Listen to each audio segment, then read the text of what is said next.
Bonjour à tous, c'est Charlie Sierra. Donc aujourd'hui, à la demande du forum, je vais refaire des cas pratiques. Donc on m'a envoyé, vous voyez, beaucoup de cas pratiques. Je vais en traiter que 10, hein, parce que sinon la vidéo fera plus d'une heure. Donc premier cas. Une personne faisant scandale sur l'installation d'une terrasse de la brasserie en bas de chez elle. Alors, à savoir que une terrasse, la plupart du temps, même à 95% du temps, c'est sur du domaine public. Donc, si la brasserie a une autorisation communale d'occupation du domaine public, il faut savoir aussi que la plupart des communes, c'est pas gratuit, donc la brasserie va payer. Donc la personne peut faire un scandale. Du moment que la brasserie a une autorisation communale, ils sont dans les clous du moment qu'ils respectent cette autorisation communale. Parce que forcément, il y a certaines obligations à respecter. Un collègue est victime de violences sexistes par un autre collègue. Non, pas de violence, pardon. Un collègue est victime de sexisme par un autre collègue. C'est plus la même. Donc le sexisme, chez nous, ça ne doit pas exister. D'accord ? Donc normalement, là-dedans,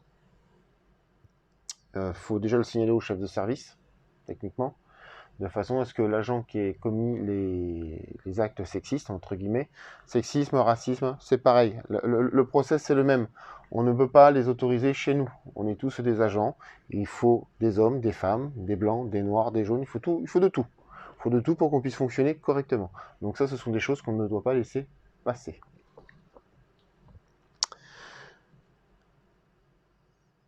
Un homme clame des discours religieux devant une école. À ma connaissance, c'est pas interdit. C'est le domaine public. Du moment qu'il n'y a pas de trouble à l'ordre public, ce n'est pas interdit. Du moment que la libre circulation sur les trottoirs ne pose pas problème, ce n'est pas interdit. Ce qui va commencer à poser problème, c'est si cet homme réunit autour de lui une soixantaine de personnes et que ça bloque la circulation ou ça bloque les trottoirs, ou si dans son propos religieux, il commence à être agressif ou avoir des propos racistes ou certaines choses qui sont contraires à notre constitution. Là, on peut poser problème. Donc tant qu'il est tout seul et qu'il parle, pour moi, il n'y a aucun souci. Une personne qui signale que sa voisine est victime de violences conjugales. Ça, c'est à prendre très au sérieux. Donc dans ces cas-là, on relève l'identité de la personne, son numéro de téléphone, etc. On prévient immédiatement son OPJ et on fait un rapport de façon à ce que le début, entre guillemets, le début d'enquête, le début d'intervention soit fait, de façon à préserver cette dame. Et ça, c'est quelque chose à prendre très au sérieux. Donc, identité, rapport d'information, et on en va directement chez l'OPJ.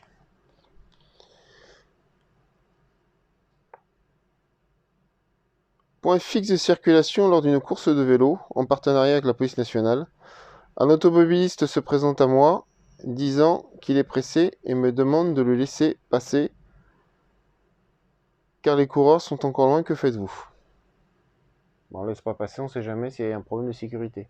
Le problème, c'est que si vous laissez passer l'automobiliste et qu'il y a un accident, si sa voiture tombe en panne en plein milieu de la route, qu'est-ce qu'on fait ? Imaginez si c'est le Tour de France. Imaginez. Donc, il y a un arrêté qui dit on ne laisse pas passer, on applique l'arrêté, on ne laisse pas passer par mesure de sécurité. Il faut anticiper un maximum de choses. Il suffit que sa voiture perde de l'huile sur la chaussée, ça crée un accident, etc. Ce sera vous le responsable.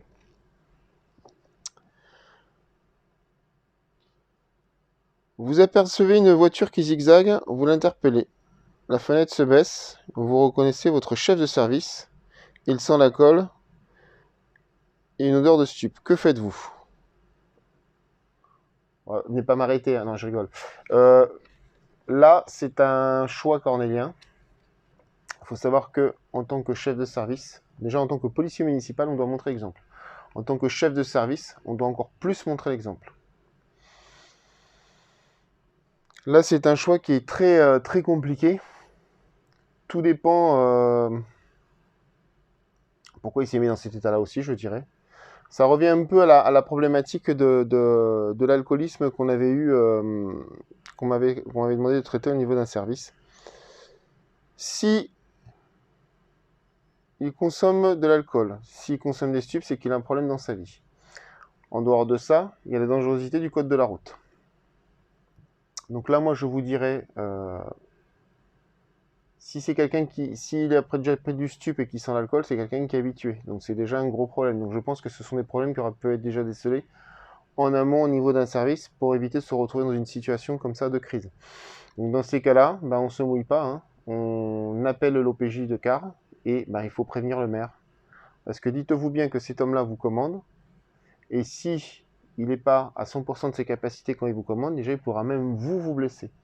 Donc après au niveau de la mairie, je pense que c'est quelqu'un qui doit aller en cure de désintoxication. Donc pour moi je vous dis, OPJ et maire. Et après, on est tous responsables de nos actes, on est tous des grands garçons. Si moi je décide de conduire alcoolisé avec des stupéfiants, c'est à la limite mon choix et mon problème. Et le problème de ça, c'est qu'on va amener de la dangerosité sur la route. Et c'est quelqu'un qui peut tuer une autre personne. Voilà. Donc, OPJ et maire, et après, le chef, il se débrouille. Parce qu'il y a des choses qui sont pas acceptables. Ensuite, j'ai construction d'une maison sans panneau. Là, on est dans le code de l'urbanisme. Alors, il faut que le permis de construire soit affiché. Il faut que le permis de travaux soit affiché aussi, selon les choses qu'on fait. À savoir que même si vous n'êtes pas assermenté pour l'urbanisme, vous pouvez relever les infractions par un rapport d'infraction et les communiquer à votre OPJ ou, je dis bien aussi, au service urbanisme de votre mairie si quelqu'un est assermenté dedans. On peut être assermenté urbanisme dans une mairie sans être policier municipal. Si vous êtes assermenté, on fait un PV de constat. Voilà. PV, infraction, on transmet au parquet. Bon, bien sûr, avant, on va toquer à la porte, hein, parce que si quelqu'un leur a volé le panneau, ça peut arriver aussi. Hein. Donc, quand même, il vaut mieux prendre contact. Hein. Le maire vous demande de ne pas verbaliser une dizaine d'amis à lui sur le parc le parc rodateur, donc de stationnement payant. Monsieur le maire, bonjour. Vous pouvez m'écrire l'ordre, s'il vous plaît? Voilà. C'est un ordre qui est manifestement illégal parce qu'il y a l'équité face à la loi et au règlement. Hein. Donc là, il use de sa prérogative de maire pour utiliser certains privilèges auprès de ses amis. C'est quelque chose qu'il ne faut pas faire. Donc dans ces cas-là, vous demandez un ordre écrit. Si vous dites non, il peut vous refaire un refus d'obéissance. Un refus d'obéissance. Donc dans ces cas-là, croyez-moi que dès qu'on commence à demander un ordre écrit à un patron, il commence à se poser de sérieuses questions. Parce que automatiquement, si on a un ordre écrit, derrière nous, ça nous permet de dire, voilà, moi on m'a demandé de faire telle chose.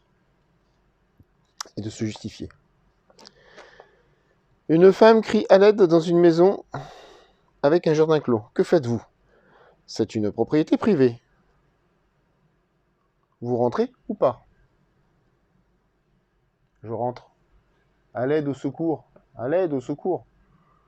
On est des policiers. N'importe quel kidam, on n'a pas besoin d'être policier, hein, n'importe quel kidam peut enjamber et sauter. D'accord? Dans ces cas-là, on sauve quelqu'un. Nous, on est des policiers. Avant toute chose, je saute et je balance à la radio que je saute. Si on n'est que deux dans une petite commune, je prends mon téléphone et je balance à la gendarmerie ou à la police nationale, je pénètre. D'accord? Il y a secours à personne. Secours à personne prime sur le code pénal, sur la propriété privée, etc. On va sauver une vie. La vie est plus importante que le bien privé. D'accord? Ou la législation sur les biens privés. Un homme crache par terre, que faites-vous? S'il n'y a pas d'arrêté municipal qui l'interdit, c'est pas interdit en France de cracher par terre. Voilà. Si cet individu ne crache pas sur quelqu'un, il n'y a pas de souci. Il faut qu'il y ait un arrêté municipal qui dise on ne crache pas par terre par rapport à la salubrité publique. mais c'est pas interdit de cracher par terre dans notre pays. Voilà. Donc, premier jet des cas pratiques. J'en referai d'autres. Hein. Je ne vais pas faire des vidéos trop longues. Par rapport à la prépa de l'oral, continuez les gars, vous n'êtes pas loin, et les filles d'ailleurs. Pensez à vous abonner si ce n'est pas le cas. Hein. On est maintenant plus de 1000 abonnés sur la chaîne, ça commence à prendre tournure.